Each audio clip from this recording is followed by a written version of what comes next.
Hello there. What will Macron and his disconnected metropolitan elite be eating once the French farmers have blockaded food from entering Paris? The clock is ticking as France grinds to a halt.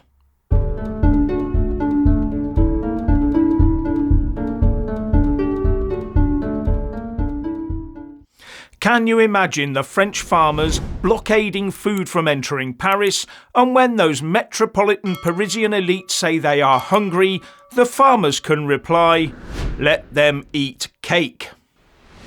Yes, those disgruntled French farmers are still not satisfied, despite President Macron easing back on a few of the changes his government was going to impose on agriculture.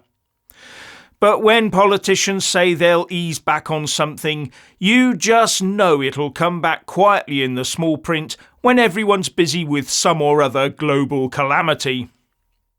The farmers' protests in France have until now mostly taken place in rural areas, and they've given Macron enough time to reconsider his anti-farming policies, or, more accurately, imposing the net zero anti-agriculture policies of Brussels.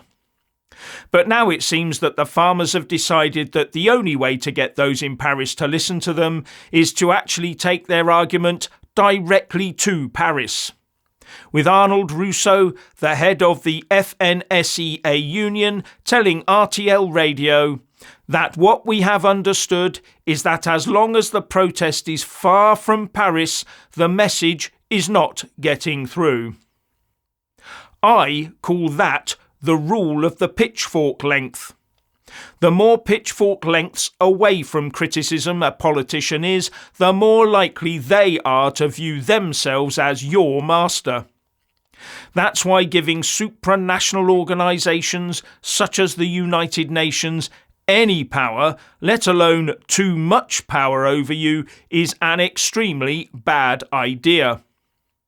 So the French farmers are now planning to blockade major routes out to about 30 kilometres from the centre of the capital from this afternoon. According to France 24, across France, farmers have used tractors and trucks to block roads and jam traffic. They plan to step up their pressure campaign by establishing 8 choke points along the major arteries to Paris on Monday afternoon. This could get very interesting. And Breitbart reports, what is being dubbed as the Siege of Paris, farmers are planning on shutting down at least 7 critical entry points to the city and have hinted at enacting a blockade of the Runges market, the second largest wholesale food market in the world, which serves as the main hub for food deliveries into Paris. And Breitbart quotes the head of the Young Farmers Union, Maxime Bouizard, as telling Le Figaro, "The idea is that there are no trucks that can serve the capital, to ensure that no product enters Paris, to make Parisians understand that they need farmers to live. I say to our friends in the capital region, it's going to be a long week." No food for all those Michelin-starred establishments in Paris then. What will all the rats and cockroaches eat? No, I don't mean the Parisians, I mean the rodents and insects that infest Paris. Actually, a quick siege might get the rats to desert a sinking capital. Anyway, this is already having an effect, with Macron's government saying they'll push Brussels to get the EU-wide agricultural laws changed to get more pro-farming policies in place. But that would mean interfering with the holy writ of green legislation. Do you really think the Eurocrats are going to bow to demands that messes with all of that?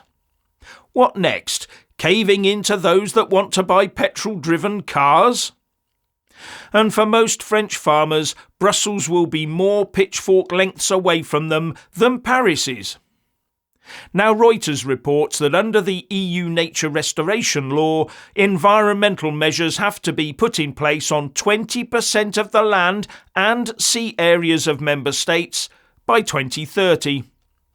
There's that 2030 date Again, seems very popular, doesn't it? And these rules would require 4% of farmland to remain fallow. French farmers have complained this could hurt their businesses, and the government in Paris pledged to lobby on their behalf in Brussels, says the report. What's Macron gonna do if the unelected EU commissars say no? Possibly why he's deploying some 15,000 police officers and paramilitary gendarmes into the area to enforce Brussels' diktats. And according to reports, those French police officers have been told to act with moderation. The French Interior Minister Gérald Darmanin said, "We don't intend to allow government buildings or tax collection buildings or grocery stores to be damaged or trucks transporting foreign produce to be stopped. Obviously, that is unacceptable."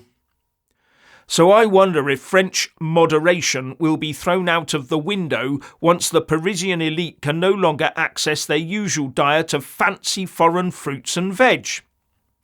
If the farmers get this right, eating out would mean getting out of Paris to eat.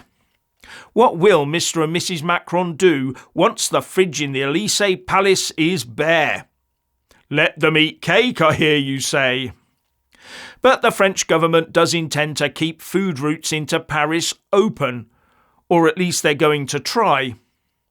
Now, with a near 90% of French people supporting the farmers, the French government is stuck between a rock and a hard place. Because to be able to give the farmers what they want in any meaningful way will mean derailing a lot of new EU green legislation. And if the ordinary Parisian citizen finds it hard to buy food, they are now more likely to heap the blame on Macron and the EU rather than on the farmers. But giving in to farmers' demands would also mean affecting international trade. The EU is negotiating a deal with the Mercosur nations, that's Argentina, Brazil, Paraguay and Uruguay. But the farmers say such a deal will undercut them. So the new and youngest ever French Prime Minister, Gabriel Attal, has promised France will oppose the Mercosur deal. Really? And the tariff-free agricultural imports from Ukraine aren't helping the farmers' mood either. And most of the 140 demands that the French farmers are making are covered by EU law, EU environmental law, not French law. Now, the problem that Brussels has is that the next set of EU parliamentary elections takes place in June this year. We could well see a hefty amount of Eurosceptic French MEPs entering those hallowed halls to hold the EU to account.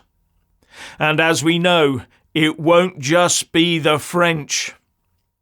Now, the people who put all these citizen-constraining rules in place know that, as they are elite, they will never be constrained by such policies themselves. They are the ones trying to impose travel restrictions on us while arguing they need to travel at will so as to be able to work out how to stop the proles doing the same. And with their power, pay, generous expenses and fat pensions, they know that their larders will never be empty of all the foods that they are intent on stopping us having access to. Now, in response to the farmers' threats to blockade the market at Rungis, the police have surrounded it and are checking lorries and associated paperwork, etc. But doesn't that mean that when the farmers blockade it, they'll be blockading the police in too? I mean, what are they checking the lorries for? The farmers don't want the produce-laden trucks to get to the market so as to give the townies a lesson in why farmers are so important. They're not trying to illegally immigrate into the market in the back of trucks, are they? The question now is, are 15,000 police officers enough to keep the food flowing into Paris? So, what are your thoughts on this? Please like, subscribe and comment below.